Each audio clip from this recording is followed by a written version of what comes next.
I grew up the day I realized you owe you, Eric.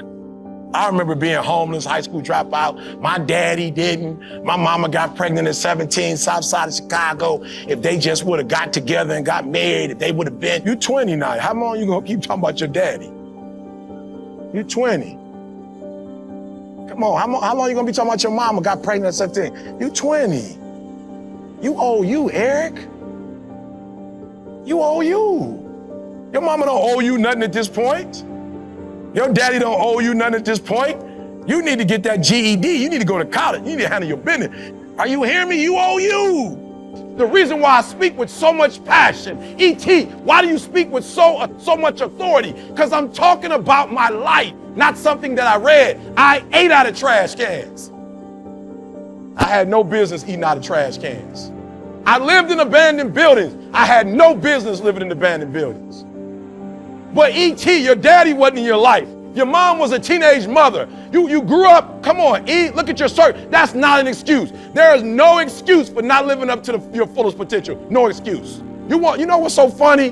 We want people to make guarantees to us, but we're not willing to make guarantees to ourselves. No, for real, I'm gonna say it again. Like somebody gave you a 30-day guarantee. In 30 days, you don't make what they told you was gonna make. In 30 days, you got an attitude, you want your money back. But you've never demanded your money back from yourself. You've never looked at yourself in the mirror and said, you let you down. Until you get to that point, you let you down. You're not brave enough. You want to put it on somebody else. The reason why I'm not successful is because of my boss. Have you ever looked at yourself in the mirror and said, I'm not getting up on time. I'm not going to work on time. I'm not putting in 120% when I'm at work. I let me down. I value myself enough to give 120% or don't do it. And that's the problem with some of you.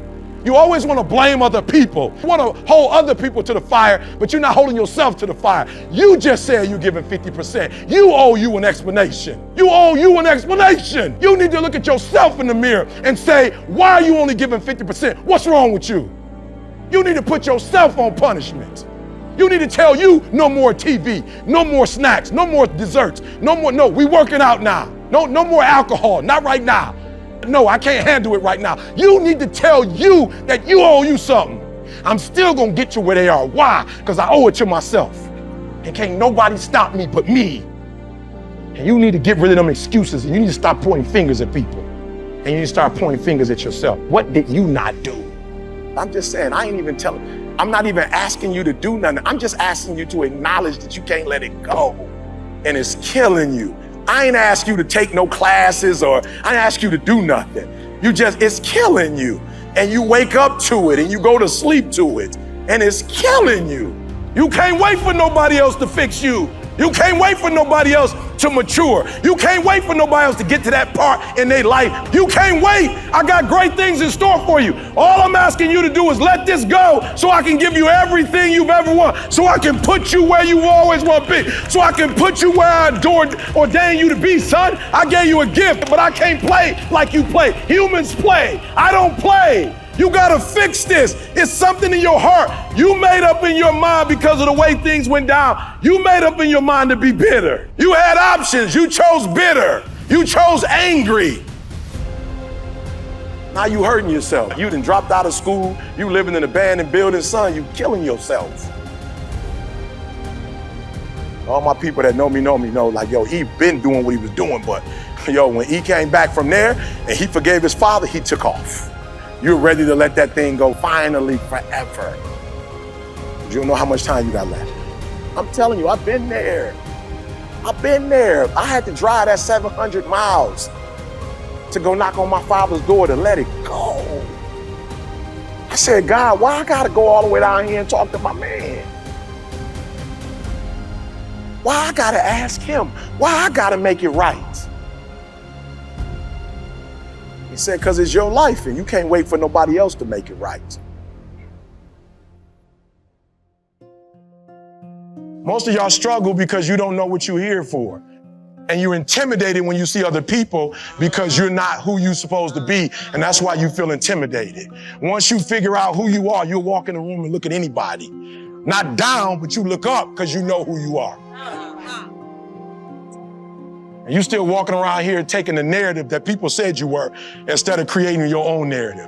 Write your narrative and make it plain to yourself. You hear me? Surround yourself with like-minded people. Stop hanging with people who still talking about people. You should be talking about yourself and how you try to blow up. You should be writing your vision, not talking about their vision. You should be looking at your own vision. You run around here hanging with people who going to jail. No, you're running with people who are doing stuff that's gonna take you to jail. You're listening to music that talk about death. Something bound to happen to you if you listen to stuff that's talking about death. Start listening to life. Now I'm gonna tell you this story. I gotta get out of here. Probably heard about this before. It was a young man who, he wanted to make a lot of money, and so he went to this guru, right? And he told the guru, I want to be on the same level you on. And so the guru said, if you want to be on the same level I'm on, I'll meet you tomorrow at the beach at 4 a.m. He liked the beach. I said, I want to make money. I don't want to swim. Guru said, if you want to make money, I'll meet you tomorrow, 4 a.m. So the young man got there at 4 a.m. He all ready to rock and roll, got on the suit. He should have wore shorts. The old man grabs his hand and said, how bad do you want to be successful? He said, real bad. He said, walk on out in the water. So he walks out into the water. Watch this. When he walks out into the water, it goes waist deep. He said, walk a little further. He came, dropped his head in, held him down, hold him down. My man getting scratching, holding him down. Just before my man was about to pass out, he raised him up. He said, I got a question for you. Somebody answered the question for me. He said, when you were underwater, what did you want to do? He said, I wanted to breathe. He told the guy, he said, when you want to succeed as bad as you want to breathe, then you'll be successful. And when you get to the point where all you want to do is be successful as bad as you want to breathe, then you'll be successful. And I'm here to tell you, number one, that most of you say you want to be successful, but you don't want it bad. You just kind of want it. You don't want it badder than you want to party. You don't want it as much as you want to be cool. Most of you don't want success as much as you want to sleep. Most of you won't be successful because when you're studying and you get tired, you quit. Don't cry to give up, cry to keep going. Don't cry to quit. You already in pain, you already hurt, get a reward from it. Don't go to sleep until you succeed. Listen to me, I'm here to tell you today that you can come here, you can jump up, you can do flips, you can be excited when we give away money, but listen to me, you'll never be successful until I don't have to give you a dime to do what you do. When I went to college, guys were way smarter than me. 4.0s, 3.0s, they went to the Ivy League high schools, came to Oakwood from these great high schools. Most of them are not doing what I'm doing. Why? Because it's not about where you come from. It's about heart. You come to a place where, being smart ain't enough. You gotta have heart. The most important thing is this, to be able at any moment to sacrifice what you are for what you will become. Some of you can make sacrifices when Monday Night Football is not on. You can make a sacrifice, but when the game come on, for some reason, you just attached to it. For some of you, when your favorite show come on, you can make sacrifices on Sunday when ain't nothing going on. But when your favorite show comes on Monday, bam, I'm saying to you today that there are some of you, if you give up your cell phone, you would be successful. But your cell phone is more important to you than your success.